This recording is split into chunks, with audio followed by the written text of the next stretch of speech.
Sudah? Perhatikan baik-baik. Innani anallah. La ilaha illa ana fa'budni wa aqimis salata lidzikri. Itu dalilnya. Sayalah Allah, kata Allah. La ilaha illa ana, tidak ada Tuhan yang layak dipertuhankan dan layak disembah kecuali saya, Allah. Allah. Bagaimana kenal Allah sebagai Tuhan? Ya, yang layak disembah, yang harus dipertuhankan, kenalnya bagaimana? Mendekatnya bagaimana? Fa'budni, sembah saya supaya kamu kenal saya, dekat dengan saya, tahu saya. Bagaimana caranya? Wa aqimis shalah, tunaikan salat. Jadi kalau pengen dekat dengan Allah, terkoneksi kepada Allah, tersambung, punya sifat tawakal yang kuat, nih tingkatkan sholatnya, tambah. Makanya tiap hari kita sholat 5 waktu itu, untuk membangun konektivitas dengan Allah. Sebab kalau sudah dekat, aksesnya pun terbuka semua. Itu maksudnya. Anda dekat dengan pimpinan, akses di perusahaannya kan mudah untuk diakses. Ya kan? Kita punya kenalan yang kuat, yang punya sesuatu, aksesnya mudah dibuka. Kita kenal Allah dan dekat dengan Allah. Apa yang sulit bagi Allah? Dan ini kita yakin. Nah sekarang Allah kasih jalan. Coba lihat orang-orang dulu. Ya. Mereka ketika akan melatih dirinya untuk tersambung kepada Allah, sholat semua, termasuk para nabi, rasul. Tapi dahsyatnya, ketika ada apapun dalam kehidupannya, yang sulit Allah mudahkan. Minta langsung dikabulkan. Dan sangat luar biasanya seringkali terjadi mintanya lewat sholat. Nabi Zakaria itu kan dihukumi istrinya oleh medis itu menopause dan mandul. Maaf, nggak mungkin punya keturunan. Kapan mintanya? Dalam sholat. Mohon sama Allah. Dan itu dikabulkan. Dan diabadikan di Quran dengan surah yang sama, Ali Imran ayat 38 sampai 39. Hunalika da'a Zakaria rabbah qala rabbi habli min ladunka dzurriyyatan thayyibah innaka sami'ud du'a. Ya Allah, mereka mengatakan aku nggak mungkin punya keturunan.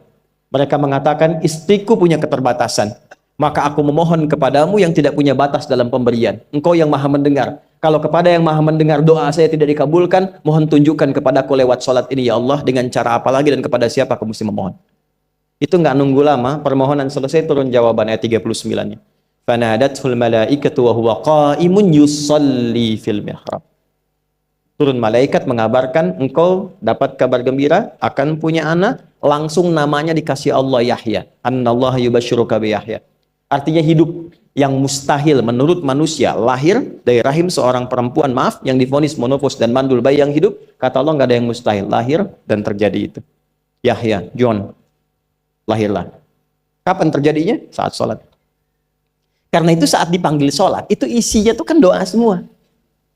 Silakan ngecek, isinya doa semua.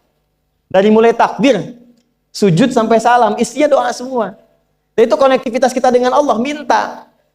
Kapan itu bisa terkabul dengan cepat doanya? Kapan selesai urusan kita? Kalau koneksinya bagus.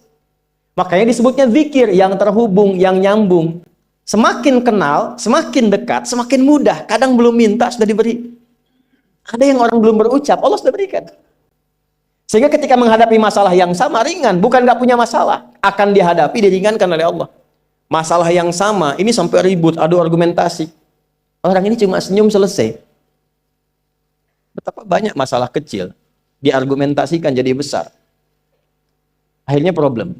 Tapi tidak sedikit masalah besar, dihempaskan di atas sajadah. Ketika koneksinya dengan Allah itu kuat, tiba-tiba hilang seketika, selesai. Makanya Nabi Yakub, kalau punya masalah, yang beliau lakukan apa? Dia bentangkan sajadahnya, dia sholat, dia mohon kepada Allah. Itu dilestarikan di Quran surah ke-12 Yusuf ayat ke-86. Aku tuh kalau sedang punya masalah apapun, ya aku bangun konektivitas dengan Allah. Innama ashku bathi wa huzni ilallah. Saya curhatnya cuma sama Allah. Ini Pak, ini bagian pertama. Nah, jadi kalau ingin semakin kuat, sampai ada masalah diringankan, mau kerja dibukakan pintunya, itu ada jenisnya. Yang pokok ada 5 waktu, 17 rakaat. Yang detil itu ada pada sunnahnya. Dan itu hebatnya dalam Islam. Dijelaskan caranya, disebutkan tujuannya, dan diterangkan hikmahnya. Contoh. Kita sekarang jam berapa? Jam 9.20. Di waktu saat ini ada waktu sholat disebut dengan sholat duha. Duha itu dibagi 3. Ada awal duha, penguat zikir, pengganti seluruh bagian zikir di tubuh kita yang disebut dengan syuruk. Itu kurang lebih jaraknya 1 jam setelah subuh. Jadi kalau tadi 4.45, ya 5.45 menjelang jam 6 itu masuk syuruk. Setelah itu masuk ke jam 8 sampai ke kurang jam 10 itu pertengahan duha. Pertengahan duha.